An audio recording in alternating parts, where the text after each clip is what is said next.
Leur indépendance en 1776, les États-Unis d'Amérique sont continuellement impliqués dans des conflits armés. Les empires dépendent de la guerre, de la même manière que les plantes dépendent de l'eau pour leur survie. La guerre présente plusieurs avantages pour les empires. D'abord, elle renforce l'unité du peuple. Elle maintient le pouvoir en place.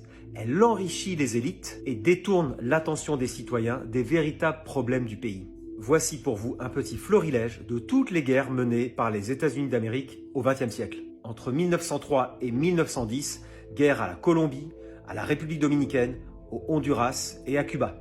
Entre 1910 et 1920, occupation du Mexique et de Haïti, et bien sûr participation très active à la Première Guerre mondiale en Europe. Entre 1920 et 1940, il y a eu plein de débarquements en Chine et au Nicaragua, et puis bien sûr la Deuxième Guerre mondiale, participation active des USA avec le lancement des bombes atomiques au Japon qui ont fait plus de 200 000 morts. Alors juste après la Deuxième Guerre mondiale, entre 1945 et 1960, alors là c'est un florilège de guerre, il y a eu des interventions armées, alors je suis obligé de prendre des notes, aux Philippines, en Grèce, en Corée, en Iran, au Guatemala, en Indonésie, au Liban. Entre 1960 et 1980, alors là c'est 10 ans de guerre du Vietnam, qui était l'invasion de ce pays par les USA. Ça a fait 1 500 000 morts.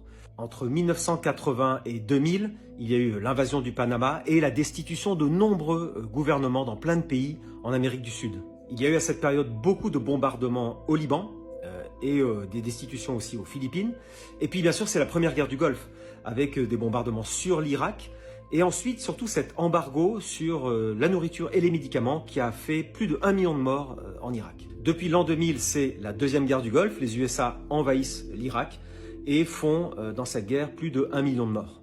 Et juste après l'Irak, il y a eu la guerre contre l'Afghanistan qui a duré 20 ans. D'abord une guerre perpétuelle, puis une occupation du territoire pour remplacer les talibans par les talibans.